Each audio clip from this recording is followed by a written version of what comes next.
I want to bring in former Pakistani Prime Minister Imran Khan, joining me live from the capital, Islamabad. You have called on your supporters to march peacefully on Islamabad on May the 25th. Why? And what do you hope to achieve?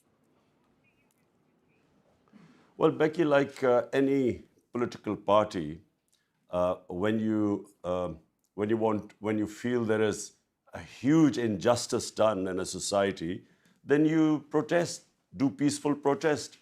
So, God willing, on 25th, Pakistan will witness one of the biggest ever protests in our history. Calling for this march, as a former Prime Minister, when a new government is already in place, can or is likely to be perceived as hostile. How far are you willing to go? Peaceful protest is part of a democratic process. The reason why we are protesting, Becky, is number one, that this was a conspiracy to remove the government. It was a foreign intervention. It was an intervention in the domestic affairs of Pakistan. And secondly, not only was a democratically elected government removed through a conspiracy, we have been replaced by a bunch of criminals. 60% of the cabinet, which is sitting right now, is on bail.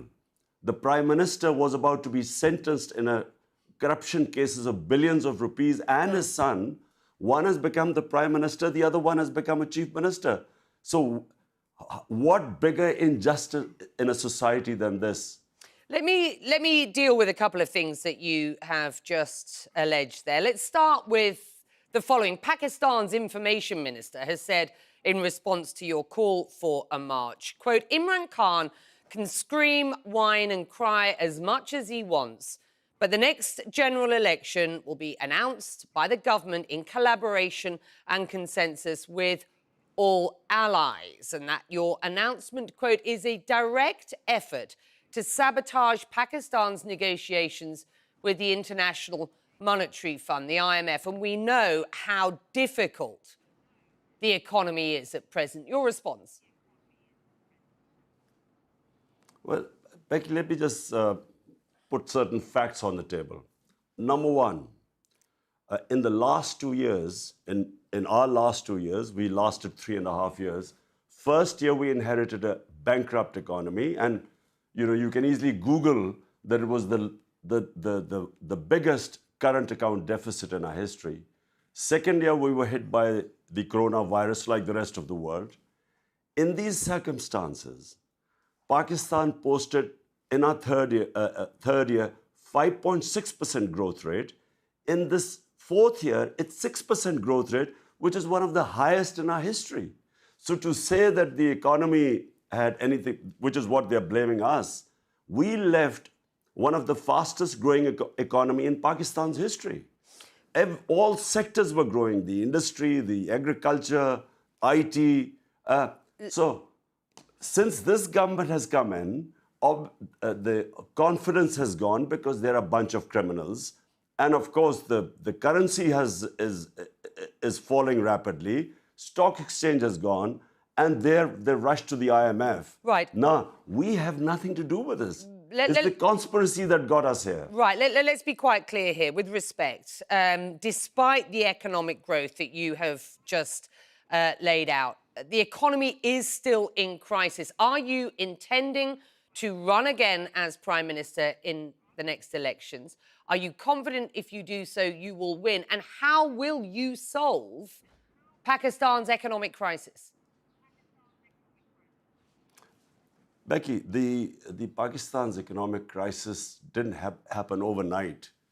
It's over past 3-4 decades that the mismatch between our imports and our exports, dollars coming in and dollars going out, that always created the current account deficit, which means that we needed to go to the IMF to borrow money because we ran short of dollars.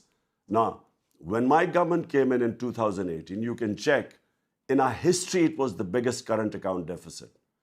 We then salvaged the situation. In the third year, we had brought down the current account deficit. In fact, it went into a surplus. Then we were hit, like the rest of the world, with this commodity super cycle where the prices of oil more than doubled. That's when we had a bit of a problem with our current account. But all our economic indicators were positive. Never has Pakistan, well, in 20 years, where in 2 consecutive years we were growing 5.6% and then 6% this year. So this change, this regime change, which I'm afraid was sponsored by the US, and unfortunately, these guys became part of this regime change when they pulled the rug. Now the economy has gone in a tailspin. And the biggest ever protest, Becky, let me just tell you, never have the people of this country come out in such large numbers protesting against this regime change as right now. It's never happened before. In the weeks leading up to your ousting, you repeatedly insisted, and you continue to do so, that a US conspiracy was hatched against you due to what you say is your independent foreign policy, not least towards Ukraine. The US has denied that. What evidence do you have to support this claim, sir? On the 7th of March, Becky, Under Secretary of State in the US, who's responsible for South Asia, he calls our ambassador, a meeting between our ambassador in Washington. He tells our ambassador, in an official meeting, there are note takers on both sides. He tells the ambassador that unless you get rid of your Prime Minister Imran Khan in a vote of no confidence, which, by the way, hadn't been tabled as yet, but he seemed to know about it, he said, unless you get rid of him, Pakistan will suffer consequences. And then goes on to say, of course, if you get rid of him through the vote of no confidence, all will be forgiven. Such arrogance, apart from anything else. By the way, Becky, this guy should be sacked for bad manners and sheer arrogance.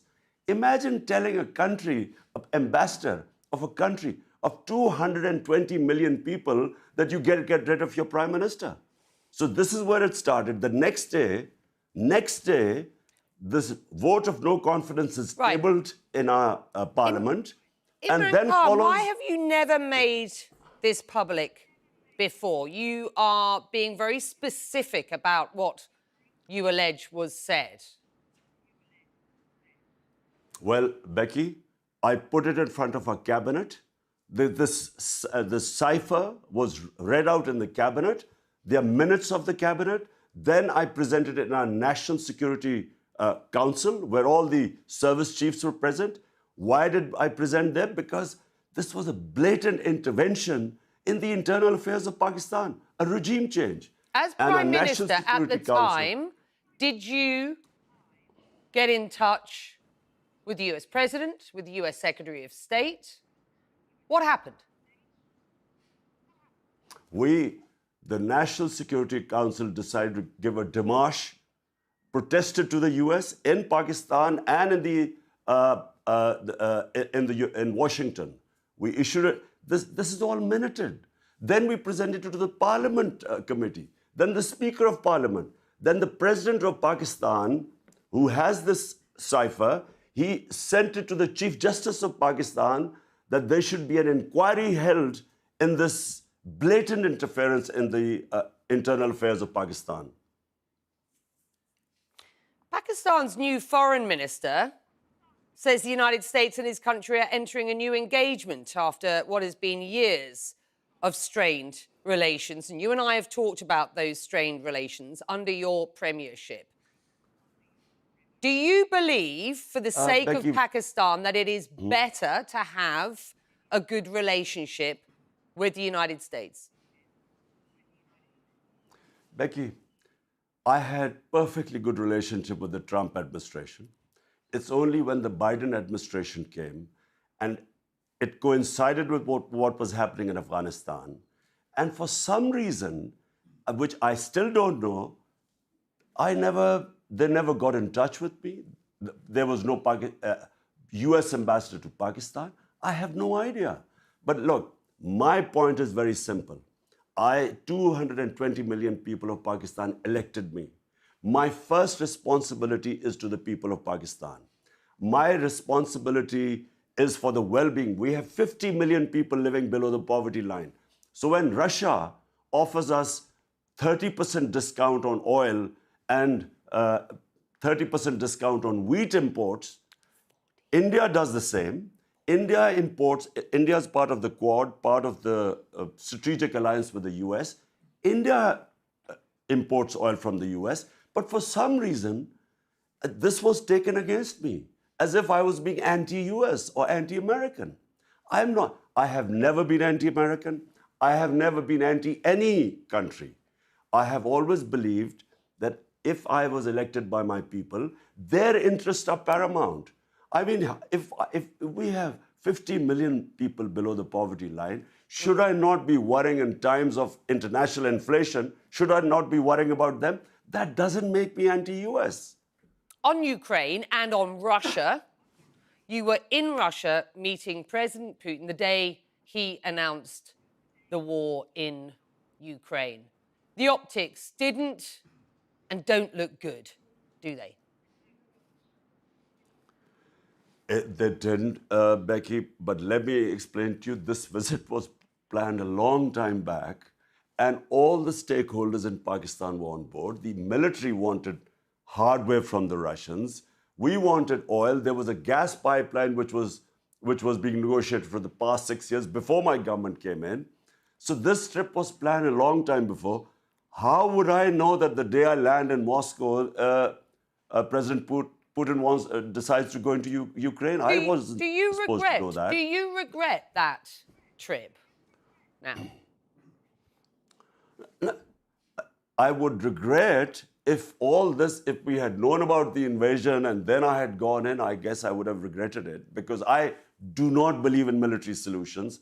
I have opposed all military ways of achieving political ends. So, but I wasn't supposed to know. And as I repeat, our Foreign Office, our military, we were all on board that this was the trip we needed for the benefit of people of Pakistan. By that stage, sir, and with respect, it was clear that there was an enormous military build-up and that there was the potential for President Putin to invade. Did you talk about Ukraine? What did you discuss with President Putin? Becky, I discussed of Pakistan and Russian ties issues like the gas pipeline, which we are running out of gas, and that was being a project decided 6 years earlier, and of course oil, getting cheap oil and wheat from Russia. But look, Becky, countries always think about their own interests first because the people elect us. Now, do we not have the right to stay neutral in contests? Because we were part of the US war on terror. 80,000 Pakistanis died in that. My policy was always after that we will be part of a peace process. We will not be part of any conflict. We want to stay neutral. If India can stay neutral, which is a strategic ally of the US, why doesn't Pakistan have that luxury? Do you condemn President Putin's invasion of Ukraine?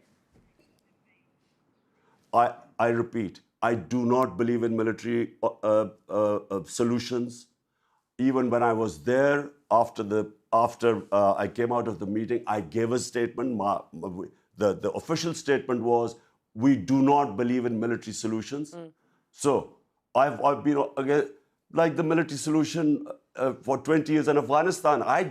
I never believed that was going to solve the issue in Afghanistan or, for that matter, Iraq. I always believe military solutions cause more problems. They have unintended consequences. You've talked about cheap oil from Russia. India purchased cheap oil from Russia, a move you hailed on Twitter, lauding Narendra Modi's government for sustaining pressure from the United States. Do you believe the war in Ukraine has actually opened an opportunity for a thawing relationship between India and Pakistan? No, Becky, that's not. Our problem with India and Pakistan is only one. It's Kashmir. What is happening in Kashmir, and I want to let me just add on. We were asked to condemn what happened in Russia. Why has the US and all the allies not condemned what's going on in Kashmir? Why don't they condemn India? So why is it selective? Why is it that we are expected to take positions? But when we see these violations of human rights in Palestine or in Kashmir, why is this selective? So if the world order was such that any aggression on any people were condemned by all, I would be in the forefront. But when it is selective, we have watched what is the brutality that is going on in Kashmir since 5th August 99, when they just violated all human rights. Virtually, people were put under siege. We never heard any condemnation by the US or the Europeans, who expected us to condemn what was going on in Ukraine. Imran Khan, the US, let me repeat, has rubbished the notion that they have been involved in regime change in Pakistan. You continue to assert what they suggest is a conspiracy theory here. Do you genuinely believe that the US has been behind a regime change in Pakistan? Becky, why would I want to blame the US if I did not have hard evidence? Now, look, number one, can you imagine? Look, me, say Donald Lu, US Undersecretary, you, the ambassador of Britain, and I tell you to remove Boris Johnson, and unless you remove, there'll be consequences. And if you remove him, everything will be forgiven. This was an official message with no takers given to our ambassador, message received by me, by our president, given to the Chief Justice of Pakistan. So, first of all, this is real. We have the minutes of the meeting. We can't release the cipher because of the codes, which are, like the WikiLeaks, they expose the codes, and that all your foreign correspondent gets exposed. That's why we can't do it. But the minutes of the meeting are all there, a cabinet, National Security Commission. Secondly, before this happened, before this meeting with Donald Lu and our ambassador, the US Embassy was calling members of my party who were some of the backbenchers who were not happy. They were having meetings with the US Embassy. What were they meeting them? And they were the first ones who then jumped ship. And they were the ones who then offered $1 million each to buy my other members of parliament who actually jumped ship later on. Why would the US Embassy be interested in backbenchers of our party? So this was going on for 3 months before, until this, and then Donald Lu's conversation with our ambassador. The next day, the no confidence motion is tabled in the assembly. What do you think? You have made some significant allegations there. When it's not will allegation. You show we the have hard this evidence. Hard evidence? You mean the minutes of our cabinet? We can show the cipher between our ambassador, the conversation between them. But because it has, WikiLeaks exposed the code. That was the problem. All the ciphers then, secret documents became public. So we can't do that. But we have this. The cipher was read out in our cabinet, in our National Security Committee. The president has sent it to the Chief Justice of Pakistan for this blatant interference in our internal affairs. So it's real. You talk about no takers on either side. What do you mean by that when you use that term? It means it's an official meeting when there are no takers on both sides who are recording the meeting. Will you make those public? I mean, you've talked about where they exist. Sorry, what? The cipher? I've explained to you. The minutes of the meetings, that you have, no, I understand that, but you say the minutes of the meetings are on record in Pakistan.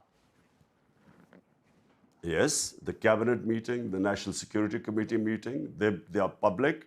The National Security Committee had 2 meetings, and both times they said this was blatant interference in the internal affairs of Pakistan. They issued a démarche to the US Embassy in Pakistan and in Washington. So is the current government an American implant?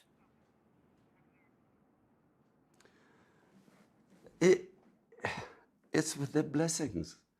And, you know, the painful thing, Becky, is not just that everyone, we all call it imported government, but the worst thing is there are a bunch of criminals. For 30 years, these guys have been plundering the country. 60% of the cabinet is on bail. Imran The Khan, Prime Minister and his son... Which you've said hold on, a they were number of supposed to times. be... Are they an implant? Are they a US No, but hold on. implant? They were supposed to be sentenced. Well, they're clearly pliant because, you know, they would toe the US line. You know, remember, when the two prime ministers, the two governments, when they were in power for 10 years, there were 400 drone attacks on Pakistan. Not one of them ever complained against the US, which is a total violation of our humanitarian laws, all international laws. You can't be judge, jury, and executioner. The two heads of state were there. They never uttered one word against the US. They never complained at this. I mean, it's a travesty that there were 400 drone attacks. Right. Innocent people were being killed, but they never uttered a word. Imran Khan, so in other words, yes, they are puppets. Imran Khan, will you run again? Will you run again as Prime Minister in the next elections? Whenever the next elections take place, not only will we run, but I can predict right now that this will become the biggest party in Pakistan's history, because people are so incensed and feel insulted that these criminals have been foisted upon us, who have been plundering this country for 30 years. There is anger in Pakistan. And unfortunately, because of all this becoming public, the cipher, Donald Rule's comments, who should be sacked for bad manners, there's anti-Americanism. Because you know that so many regime changes, whether US, like in Iran, Prime Minister Mossadegh, like in South American countries, when unpopular governments are foisted on a people, the resentment then goes against the US. And unfortunately, yes, there is anti-Americanism right now. Your supporters blame the military establishment for your ouster. You previously had a good relationship with the military. What happened? And do you blame the military? Look, what we want is, rather than me blaming people right now, I know all the characters involved, but what we want is that the Supreme Court of Pakistan, already the President of Pakistan has written him sent him a letter citing this cipher, and all we want is that there should be a proper inquiry into it, so that this never happens again. That, you know, a foreign interference leading to a puppet government of criminals, it should never happen on any country. Forget about, this is the 5th most populated country in the world, and it is deeply insulting for us. So that's why I feel there should be an inquiry and all the players involved should be exposed. Imran Khan, thank you for your time. It's been a pleasure catching up with you again. Thank you. I don't think this will be the last time. Thank you. So please stay in touch.